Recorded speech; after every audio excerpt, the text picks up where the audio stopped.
আসসালামু আলাইকুম ওয়া রাহমাতুল্লাহি ওয়া বারাকাতুহু।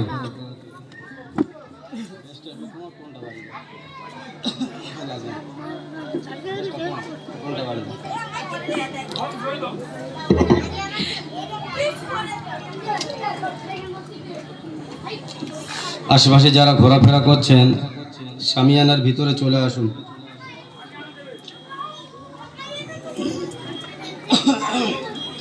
সামনে যারা আছেন ধ্যান এইদিকে আছে কি? আছে? তবে আমাদের এন্টু ভাই ছেলে বলে আছে। তাহলে সালামটা কি কবরে দিলাম? কবরে দিলে নয়, উত্তরটা আসে না কবর থেকে, আমাদের ধরে নিতে হয়। ঠিক না বেঠিক?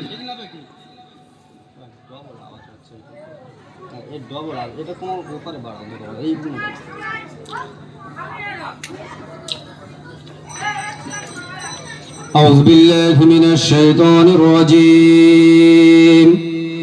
بسم الله الرحمن الرحيم. نحمده ونصلي على رسوله الكريم. أما بعد فأعوذ بالله من الشيطان الرجيم. بسم الله الرحمن الرحيم. إن الصلاة كانت على المؤمنين كتابا موقوتا. صدق الله العلي العظيم. إن الله ملائكته يصلون على النبي يا أيها الذين آمنوا صلوا عليه وسلموا تسليما. اللهم صل على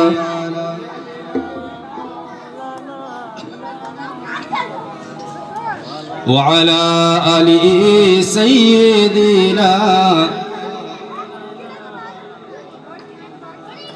ओ शहरे मोहब्बत जहाँ मुस्तफ़ा है, वही घर बनाने को दिल चाहता है। ओ शहरे मोहब्बत जहाँ मुस्तफ़ा है, वही घर बनाने को दिल चाहता है। ओ सोने से कंकर, ओ चांदी से मीठे, नजर में बसाने को दिल चाहता है। जिहादे मोहब्बत जहाँ मुस्तफ़ा है, जिहादे मोहब्बत की आवाज गूंजी कहाँ हंसलाने ये दुल्हन से अपनी। जिहादे मोहब्बत की आवाज गूंजी कहाँ हंसलाने ये दुल्हन से अपनी। इजाजत अगर दो तो जामे शहादत लबों से लगाने का दिल चाहता है। ओ शहरे मोहब्बत जहाँ मुस्तफ़ा है, वही घर बनाने को दिल चाहता है। अल्लाहुम्मा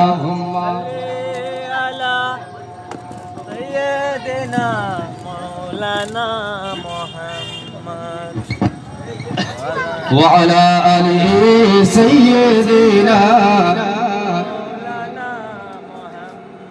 जो पूछा नबी ने कि कुछ घर बिछोरा, तो सिद्दीक़ अकबर के होठों पे आया। जो पूछा नबी ने कुछ बिछोरा, तो सिद्दीक़ अकबर के होठों पे आया। वहाँ माल दौलत की क्या है जरूरत, जहाँ दिल लुटाने को दिल चाहता है वो शहरे मोहब्बत जहाँ मुस्तफा है वही घर बनाने को दिल चाहता है वो सोने से कंकर वो चांदी से मिट्टी नजर में बसाने को दिल चाहता है अल्लाहुम्मा सल्ली अला وعلى آل سيدنا মনের গহীনে দেই যে দোলা জানিয়ে ফল আমার রইবে তোলা মনের গহীনে দেই যে দোলা জানিয়ে ফল আমার রইবে তোলা জব কিয়ামতের কঠিন দিন দিবে খোদা বেহেশত খানা আমার হৃদয় মাঝে বীজ বুনেছি আল্লাহ নামের দানা লা ইলাহা ইল্লাল্লাহ জোরে জোরে লা ইলাহা ইল্লাল্লাহ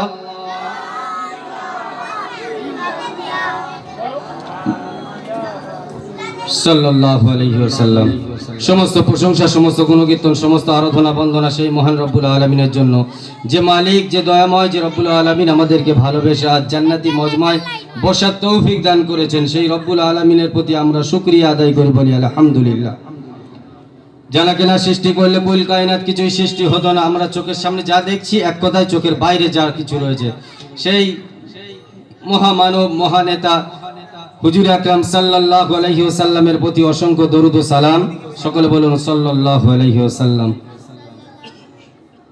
আল্লাহ তাআলা কোরআন মাজিদের মধ্যে জানিয়েছেন ইন্না সলাতা কানাত আলাল মুমিনিনা কিতাবাম মাওকুতা আমি আল্লাহ তাআলা নিশ্চয়ই নির্দিষ্ট সময়ের উপরে মুসলমানদের উপরে কি করেছি নামাজকে ফরজ করেছি নির্দিষ্ট সময়ের উপরে আল্লাহ তাআলা যখন তখন করেননি নির্দিষ্ট সময় আল্লাহ তাআলা চাইলে বলতে পারতেন আমি জন্মের পর থেকে ফরজ করেছি কিন্তু জন্মের পর থেকে কি মানুষ কথা বলতে জানে হাঁটতে পারবে ওইটুকু বাচ্চা কিন্তু না আল্লাহ তাআলা বলছেন আমি নির্দিষ্ট সময় করেছি আমি নির্দিষ্ট সময়ের উপরে করেছি 7 থেকে নিয়ে 10 পর্যন্ত তার উপরে সুন্নত করেছি 10 থেকে নিয়ে 12 পর্যন্ত তার উপরে ওয়াজিব করেছি 12 এর পর থেকে ফরজ করে দিয়েছি বলুন সুবহানাল্লাহ এই কথা বলতে গিয়ে একটা কথা মনে পড়ে যায় তো আমরাও অনেক মানুষ আছে এখানে নামাজ পড়তে যাই কি না যায় না অনেক মানুষ আছে জুম্মার দিন কেউ যায় কেউ ঈদের দিন যায় কেউ প্রতিদিন যায় কেউ 5 ওয়াক্তে যায় কেউ আবার নিজের সময় মতোই যায় ঠিক না বেঠিক তো যাই হোক বলার উদ্দেশ্য হলো এটাই তো বিশ্বনবী সাল্লাল্লাহু আলাইহি ওয়াসাল্লামের পিছনে একজন নামাজ পড়তেন যার নাম ছিল তালহা রাদিয়াল্লাহু তাআলা আনহু তো এই তালহা রাদিয়াল্লাহু তাআলা আনহু বিশ্বনবী সাল্লাল্লাহু আলাইহি সাল্লামের পিছনে মসজিদুন নববীতে ইক্তেদা করতেন আর নামাজ শেষ হওয়ার পরেই তিনি কি করতেন ছুটে বাড়ি চলে যেতেন আচ্ছা আমরা এখানে তো অনেক মানুষ রয়েছি যখন নামাজ শেষ হয়ে যাবে সালাম ফেরানো হবে তারপরে যদি ছুটে কেউ বাড়ি চলে যায় আমরা তার নিয়ে সমালোচনা করব না হ্যাঁ যে এত মানুষ রয়েছে এই মানুষটা ছুটে চলে যাচ্ছে কেন স্বাভাবিক তো নাকি এটা আলোচনার মধ্যে আসবে কিন্তু বিশ্বনবী সাল্লাল্লাহু আলাইহি ওয়াসাল্লাম মসজিদের নববীতে যখন বেরোচ্ছেন কিছু সাহাবা রাদিয়াল্লাহু তাআলা তখন দেখছেন যে এক তানার পিছনে সমালোচনা করছে বিশ্বনবী সাল্লাল্লাহু আলাইহি ওয়াসাল্লাম জিজ্ঞাসা তোমরা কি সমালোচনা করছো তখন বলছেন ইয়া রাসূলুল্লাহ ইয়া হাবিবাল্লাহ আমাদের বন্ধু আমাদের ভাই তালহা রাদিয়াল্লাহু তাআলা আনহু আপনার পিছনে ইক্তেদা করে আর ইক্তেদা করার পরেতে তিনি ছুটে চলে যায় তো বিশ্বনবী সাল্লাল্লাহু আলাইহি ওয়াসাল্লাম জানিয়ে দিলেন ইন্নাল মুনাফিকিনা ফিদ দারকিল আসফালি মিনান নার যে ব্যক্তি মুনাফিকি করলো পিছনে কথা বললো যে কথাটা বলার দরুনে তিনি আঘাত পাবে পড়ে শুনে এই কথা যদি বলে থাকে সেটা ভালোভাবে বলুক আর খারাপভাবে বলুক যদি বলার উদ্দেশ্য ভালো থাকে আর বলছেন যদি না সে রাগ হয় যদি রাগান্বিত হয়ে যায় শোনার পরে এই কথাটা হলো মুনাফিকের মধ্যে পড়ে গেল আর মুনাফিকের আযাব হবে কত সবথেকে কঠিন আযাব সবথেকে কঠিন আযাব হবে কেমন জাহান্নাম রয়েছে এইভাবে আর উপর থেকে মানুষ যারা থাকবে একটা একটা করে ধাপ রয়েছে ওই জাহান্নামীদের পুঁছ রক্ত গলে গলে নিচেই পড়বে। আর ওয়েল নামক বলে একটা জায়গা রয়েছে, হাদিসের মধ্যে এসছে একটা একটা জাহান্নামের নাম, আবার একটা গর্তের নাম। ওর ভিতর যে গর্ত রয়েছে ওই গর্তের নাম ওয়েল নামক দুজক। তো যাই হোক, ওখানেই সেই মানুষ থাকবে। চিন্তা করে দেখেন, যদি অন্য ধর্মের মানুষ হয়ে থাকে ওর থেকে ভালো জায়গায় থাকবে, কিন্তু মুসলমানের ভিতরে যদি মুনাফিক থেকে থাকে, বলছেন সব থেকে নিকৃষ্ট হলো ওই মানুষ, আর ওর আযাব সব থেকে কঠিনতম কঠিন হবে। মুসলমান শুনে গেলেন, জেনে গেলেন, এ নওজওয়ান যুবকেরা, আমার পর্দার আম্মা জানে একটু শুনে রেখে দেন। বিশ্ব নবী হাবিবুল্লাহ জনাবে মুহাম্মদুর রাসূলুল্লাহ সাল্লাল্লাহু আলাইহি ওয়াসাল্লাম জানিয়ে দিলেন, ও আমার সাহাবারা, তোমরা পিছনে সমালোচনা করবে না, তোমরা পিছনে সমালোচনা করবে না। যদি সমালোচনাটা তালগার কান পর্যন্ত গিয়ে থাকে, তালগা যদি কষ্ট পেয়ে থাকে, তাহলে এটা মুনাফিকের মধ্যে হয়ে যাবে। আল্লাহর নবী সাল্লাল্লাহু আলাইহি ওয়াসাল্লাম জানিয়ে দিলেন, ও আমার সাহাবারা শুনে রেখে দাও, আমি রাসূল জানিয়ে দিলাম, সবথেকে কঠিনতম কঠিন আযাব হয়ে থাকবে মুনাফিকের। কারণ মুনাফিকের আযাব হলো মুসলমানের সবথেকে যদি বড় দুশমন হয়ে থাকে, তার আযাব সবথেকে বেশি হয়ে থাকবে। সবথেকে মুসলমানের ভিতরে যদি বড় আযাব হয়ে থাকে, মুনাফিকের আযাব হয়ে থাকবে।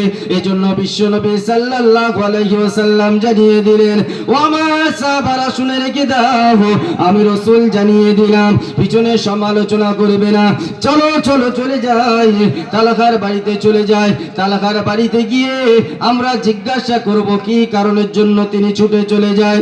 এমন সময় সাহাবারা চলে গেলেন এবং বিশ্বনবী সাল্লাল্লাহু আলাইহি ওয়াসাল্লাম চলে গেলেন, তালগার বাড়ির কাছে চলে গেলেন। তালগার বাড়ির পাঁচিলের আগে থেকে বিশ্বনবী সাল্লাল্লাহু আলাইহি ওয়াসাল্লাম সালাম দিচ্ছেন, আসসালামু আলাইকা ইয়া আহলে বায়াত, আসসালামু আলাইকা ইয়া আহলে বায়াত, আসসালামু আলাইকা ইয়া আহলে বায়াত। তিনবার সালাম দিয়েছেন। তিনবার সালাম দেওয়ার পরেতে যখন উত্তর আসেনি, বিশ্বনবী জানিয়ে দিলেন, ও আমার সাহাবারা, তিনবার সালামের পরে যদি উত্তর ভিতর থেকে না আসে, তোমরা ওখান থেকে চলে আসবে। আল্লাহ রাসূল সাল্লাল্লাহু আলাইহি ওয়াসাল্লাম চলে আসছেন। এমন সময় পিছন থেকে একজন সালাম দিলেন, পিছন থেকে সালাম দিলেন। বিশ্বনবী জানিয়ে দিলেন, ও আমার সাহাবারা, তোমরা পিছন থেকে সালাম দেবে না। বিশ্বনবী জানিয়ে দিলেন, তোমরা পিছন থেকে সালাম দেবে না। আবার জানিয়ে দিলেন, বাড়িতে যখন যাবেন কারোর বাড়িতে, তিনবার সালাম দেবেন। তিনবার সালাম দেওয়া হলো সুন্নাত, বলুন সুবহানাল্লাহ। আবার তার মানে কি বুঝেছেন? সামনাসামনি আছে তিনবার সালাম দেবে, না কারোর বাড়িতে ডাকতে গিয়ে তিনবার সালাম দেবে? কারো বাড়িতে ডাকতে গিয়ে প্রথম কি করতে হবে? সালাম দিতে হবে। এই সালামটা দেওয়া হবে। সালাম দেওয়ার পরে যদি উত্তর না আসে, আবার সালাম দেওয়ার কথা বলেছেন। আবার যদি উত্তর না আসে, আবার সালাম দেওয়ার কথা বলেছেন। আবার কি করবেন? তিনবার সালাম যখন কমপ্লিট হয়ে যাবে,